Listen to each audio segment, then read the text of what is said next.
their money is allocated. What are your needs? What are your wants? When you do that, people feel they have a voice. They feel like they have a say in their neighborhood, and they start to take pride in where they live, and they start to take the initiative to do things in their neighborhood. One of the things that I've heard on the street is that we don't have a voice. We don't have a voice in City Hall, and no one listens to us. I will use participatory budgeting to make sure that the residents of not just Jeffrey Manor, but every neighborhood in the 10th Ward has a say in where that money is allocated. I believe that it's very important to unite us as one and let the people have a say in where that money is spent. Not one person making a decision for 55,000 people.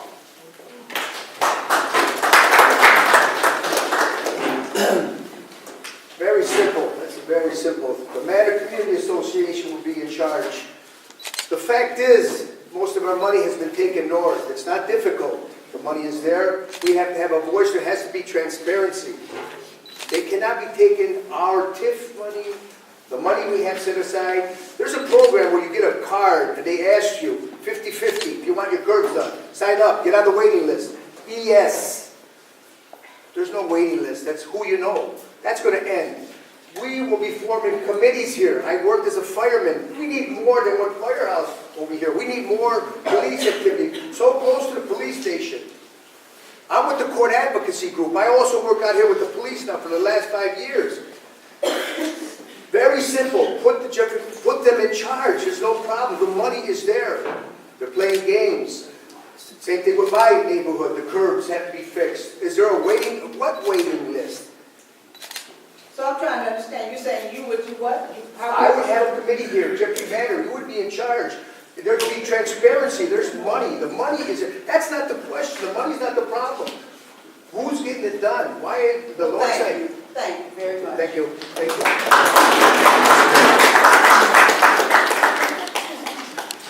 The Jeffrey Manor community needs more. We have, as I said in my opening remarks, done several improvements, including lights, tree trimming, speed humps. We made traffic calming a priority along Gates because as that long stretch of road exists, there's a lot of residents there. It's the park. It's a shortcut to get in and out of the neighborhood, so we immediately implemented additional signage and striping to help calm the traffic there. In addition to that, we have the police department. I think the question speaks to where the money is. There is menu dollars available. In the last several years, we've concentrated on street resurfacing because of the problem snow we've had. It's resulted in bad streets, and we put a lot of money into that. However, we have spent money on some things in the Manor already, in addition to what I said, like speed humps up the street, because there's traffic coming off of 95th Street utilizing this as a neighborhood. The question is, what can you do specifically to get us new curbs? Use some of the menu money, and that menu money does not go very far, because it's $1.53 million. A typical block of sidewalks costs about $50,000. You spread that out between all the communities of the 10th Ward. It doesn't go that far, but I will ensure that portion of the money, as I have in the past, goes here. In addition to that, the Manor includes 95th Street. We do have a TIF along 95th Street. Some of those curbs or other improvements can be allocated to those residents and businesses there. And I'll continue to work with our state legislature, including Representative Evans, I think he's still there, to get money as we did to get money for the improvement of the field house at Bradley Park. Those are viable resources.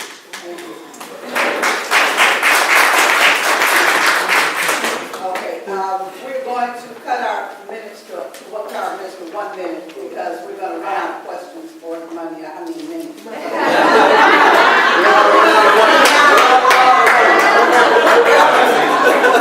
to cut it to 1 minute, and again, please try to be as specific as possible with your questions. The next question is, you get 1 minute.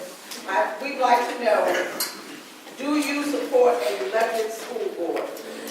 We're going to start, we ended on that end, we'll start with you, John. Yes, I support elected school board. I know the mayor does not. This is one of the issues we disagree on. There's been studies and other people, I'm assuming all the candidates here agree on elected school board. There's been studies that show that it does work. We have an elected school board in the sense of local school councils. Why can't we implement that at a citywide level? Some people complain that it'll be difficult to do. We've seen the difficulties and challenges with a local school council, but it's the best way to represent the community and the individual schools. I am supportive of an elected school board citywide. You all are called to the end of the question because we're trying to keep our time tight. This is one of the reasons I'm running also. I have 4 children, 3 of them are teachers. We went on strike, the teachers went on strike in 1989, not for a contract, to stop privatization. We have to have an elected school board. They have something called charter schools, which the corporations run. That's a Ponzi scheme, money being taken away from us. We have to educate ourselves on what these corporations coming into our local school council. You can't have business people running our schools. You have to have an elected school board like you have to have an elected board of elections. You have to have it. We have to take control. We have to take it back. That's one of the reasons I'm fighting for my grandchildren. Thank you. No one knows better about an elected school board than me. Yes, I stand for an elected school board, and I am the only candidate up here that circulated petitions to get the elected school board on the ballot in this election. This elected school board we are the only county in the state of Illinois that does not elect our school board members. The people that sit on the school board right now are Rahm Emanuel's friends. And they benefit from the back, they benefit from what's being implemented in our schools. We have programs in our schools that people that sit on the school board are making money from. They're making money on the backs of our children. And John, you voted no on an elected school board. So for me, I'm sorry, but we need an elected school board. As a former member of the local school council at George Washington High School, I supported an elected school board 4 years ago, and I still support an elected school board today. This is the first time I've heard the alderman say that he supports an elected school board.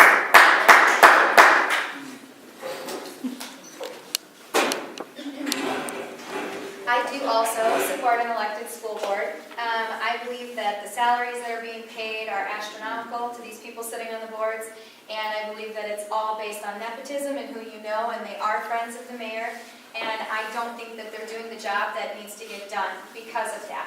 I believe that by having an elected school board, you're eliminating that nepotism, you're eliminating that complacency, and you're making people work harder for their positions. If they have to worry about losing their job, they're going to work harder at it. I do believe also that you need honest people on the board. You need parents, you need people who are in touch with the communities and the students and the schools and what needs to get done and how it needs to get done. So yes, I am in favor of an elected school board.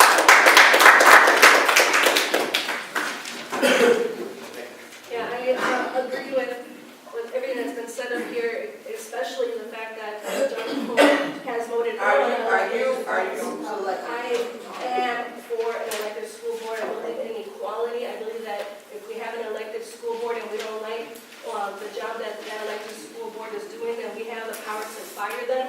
Just like we're all running against John Pope right now because he is not representing our students. He's Thank not you very representing. much. You know what, I want you guys to know, if another candidate's name starts coming out of your mouth, we want to know specifically about you.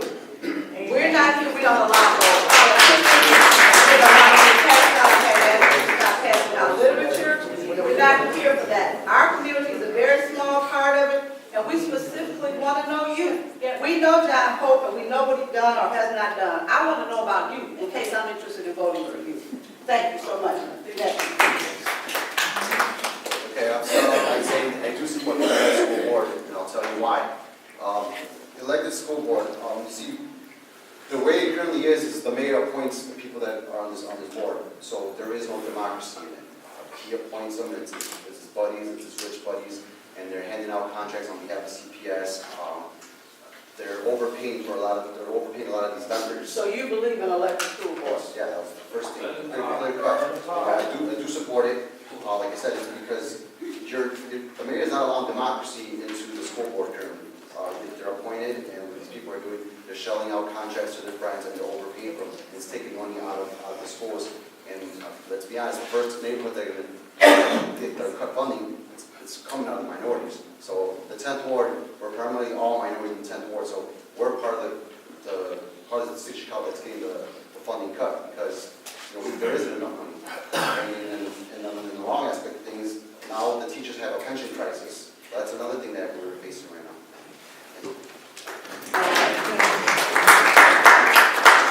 The next question is, what will you do to bring businesses specifically to the Jeffrey Manor area? We do have a business strip up there, but we've noticed that a lot of the businesses are closing. And we'd like to know specifically what you will do to get more business. Not the mayor, not if you're saying you got to partner with the mayor, we understand that. But again, we don't want this forum to turn into what somebody else is not doing. I want to know, we want to know, and if I'm wrong about that, you all tell me, what are you specifically going to do these things? So we want to know, what will you do to bring more businesses to this area? And we'll start with you, Juan. Okay, as I stated before, that's my background, finance, accounting. That's what I've done for probably half of my career, is working with developers to bring new development to neighborhoods. There's so many tools that are available to you. I'm not sure if a lot of you politicians know, or they should know. There's free money out there at the federal level, at the state level, and if need be, at the municipal level, there's TIF money that can be used, which is supposed to be used specifically to revitalize neighborhoods and bring in development. So the money's out there, you just need to go and ask for it. You need to apply for it. Like many organizations, if you don't go and apply for this money, it's never going to come to you. And the next year when you try to apply for it, there's only going to be less money for you to apply for.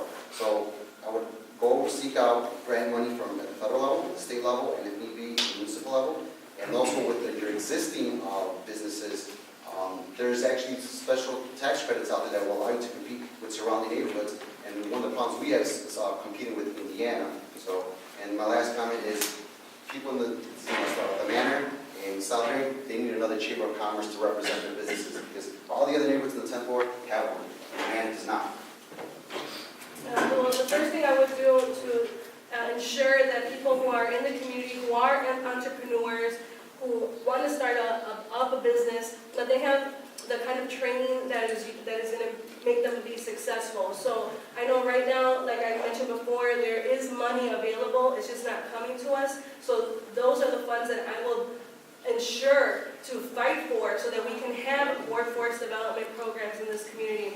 You know, there's a new trend to do LEED building and environmental and green buildings. Well, one of the first things that I would do is pull these programs that are already in existence in Champaign, Urbana, and at Truman College, and do them here at Harvey, so that our people can have that kind of training where you have a LEED certification, it's competitive salaries, and we can start to work on our building, on our houses that we have here now. Instead of waiting 30 and 40 years from now for lakeside development, we can start improving the communities in this neighborhood by installing solar panels, by painting the rooftops silver that conserves energy.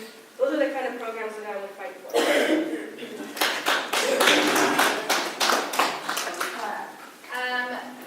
Firstly, I believe that this is a twofold issue. In order to bring businesses to the community, I think we need to improve public safety. And I think that businesses would be more likely to be willing to invest their money in our community if they feel it's a safe and strong neighborhood. They don't want to invest and build a business or start a business or put all this money in, if they feel like the community's not going to support it, or if they feel like it's going to fail. So I believe community involvement is very important in bringing new businesses into our ward. I also believe a solution is offering these businesses tax incentives. I think that we need to keep jobs in our ward, and I think that by offering these businesses tax incentives to hiring ward residents and keeping those jobs here in our neighborhoods is a great start. Also, because we are so close to Indiana, we're unique in that way that Indiana's cheaper. So by offering a tax incentive so that they can stay competitive with the businesses that are in Indiana, would entice those businesses to stay here in Chicago.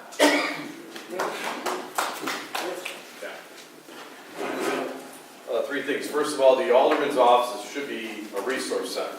So it's my job, my responsibility as the alderman to facilitate